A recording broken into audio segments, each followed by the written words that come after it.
Okay, so I'm continuing with the refined paint layer using that brush. Notice that the brush is not too small. I'm still painting at over 100 pixels size for the brush, but because it's pressure sensitive here and under the tip settings, it gives me a lot of control for the kind of shape I fill in,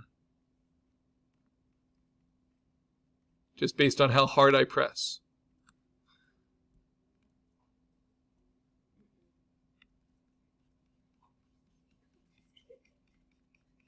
And I'm working at an opacity of about 56, close to 50% opacity, and not afraid to bring in a lot of these colors. And now that I'm off of the head, I think I can zoom out a little bit. And I'm using the Navigator tool, which you'll find under Window, Navigator, which will help me. I can use it to steal colors, again with Option.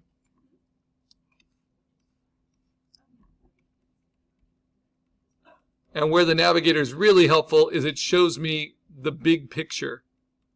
So as I do these little strokes, it kind of shows me the impact they have.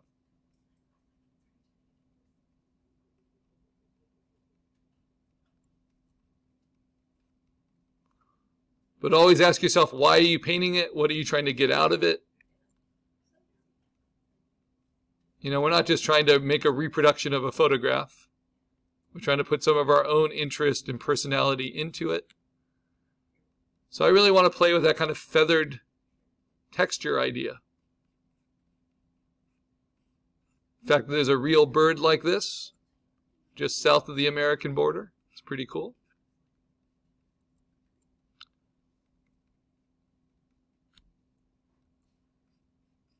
And I want people to look at it and see the painting and kind of wonder, is that a real bird? Not does my painting look like a real photograph, but is this based on something that actually exists instead of something from like a D&D monster manual?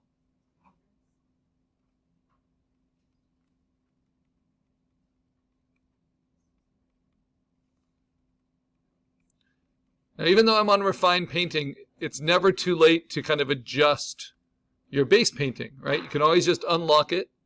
So for instance, this wing, it just doesn't feel as strong as I want it. So I showed you how you can do warp and you can do transform. You can also just take a portion of your base painting and you can do puppet warp. Edit puppet warp, if you remember that.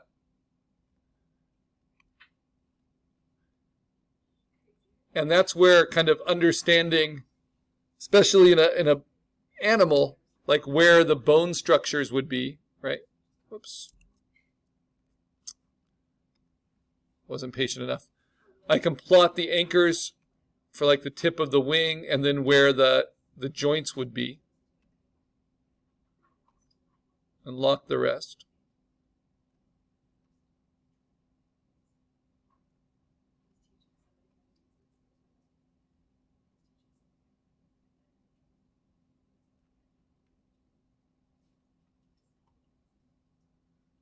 And I like Puppet Warp in Photoshop a lot more, but let's give it a try.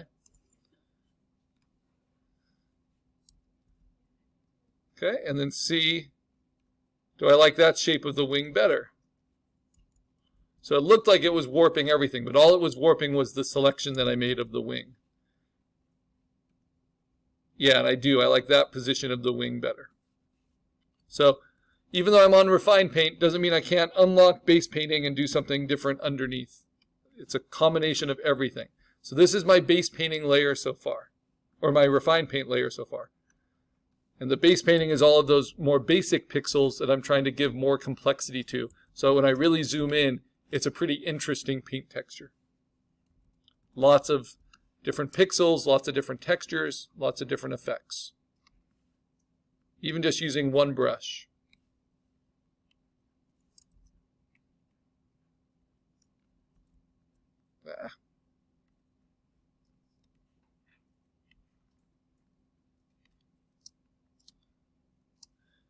Now sometimes you want to zoom in and work on it, but you can't see the reference very clearly.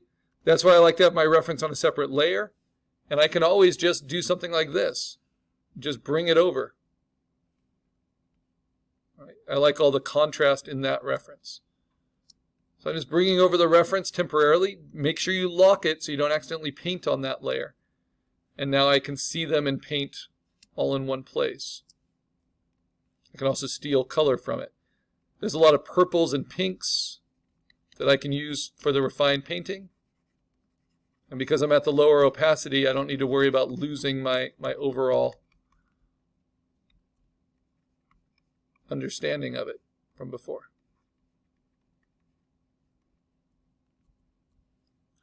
And I'm noticing I need this kind of gap cut out between the body and the wing. So I'm going to cut that out from my base.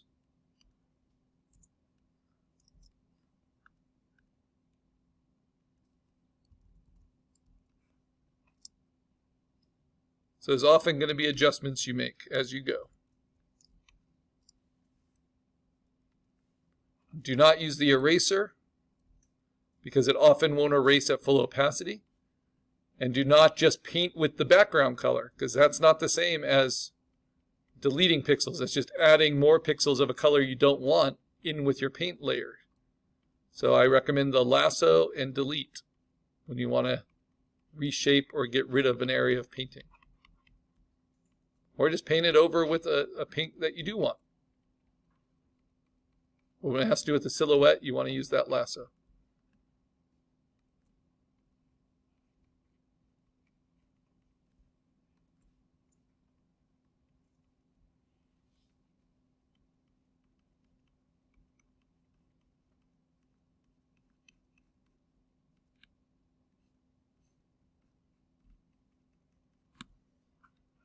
So remember I said the reason we make our own brush is so that the direction is apparent. So directionality matters in painting because whenever you put a stroke down, you can choose to push that stroke in a direction that restates the form that you're painting, right? So feathers are linear. So if I try to paint a feather by going across the line of the feather, it's going to look weird. And I have a brush that shows that kind of directionality. So it's helpful to follow the direction of the material itself with my strokes. Build it up. Painters like Van Gogh did this with every stroke so that you got kind of these shadows in between the paint strokes that led your eye around the painting.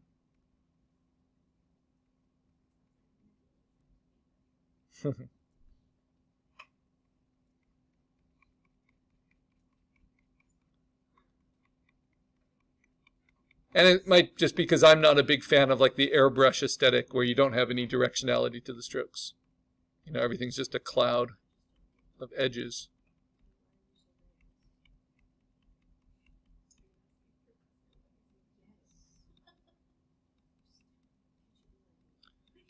Digital painting is like anything.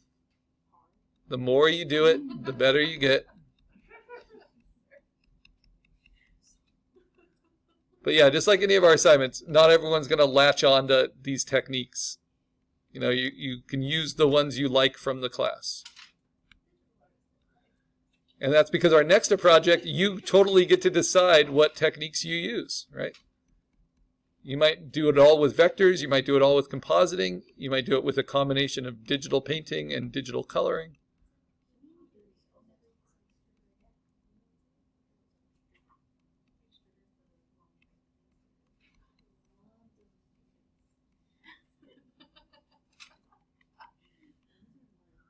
All you're trying to do with this assignment is make an interesting digital painting. Right?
So at this stage, I'm using the reference and the inspiration just to look at. I can basically steal all my colors from myself, because I have so many more colors in here with pixels, with all the overlaps of the opacity, than I have to take from in the reference. But again, refined paint takes a while. It's pretty boring to watch someone do it in real time, which is why all the tutorials are sped up. But it makes a big difference. So this is my refined paint layer on its own, and you can see that directionality. It's kind of like pastel on paper. But when you put it over your base color, then it really starts to give you the illusion of three-dimensional form.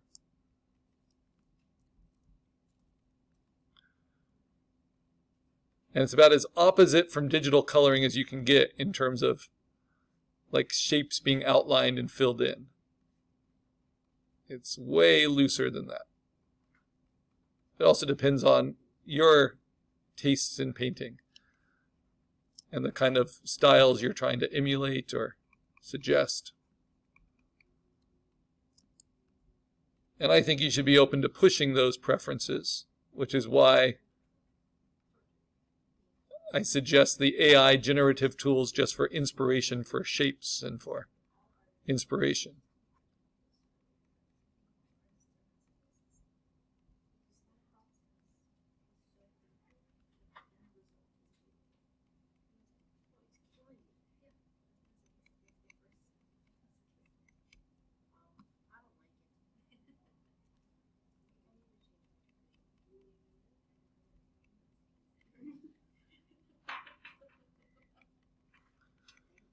Another really common practice to painting, especially if you're going for believable, is to always reassert your highlights and then your shadows.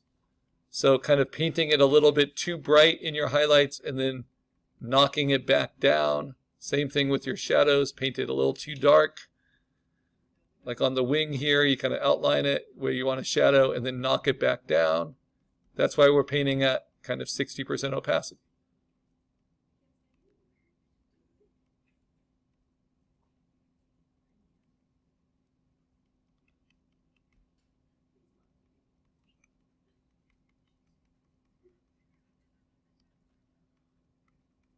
I don't want to discount the amount of fun you can have with it, just making marks on your own. If you have fun with it, then your viewer will have fun looking at it.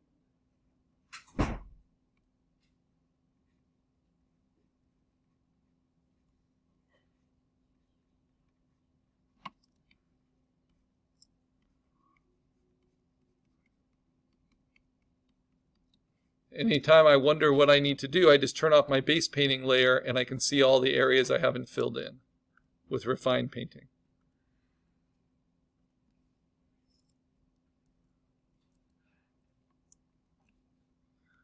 And my biggest hint at not screwing up your digital painting, because it's a lot of work no matter what you do, but so you don't have to redo a lot of work, is to lock all your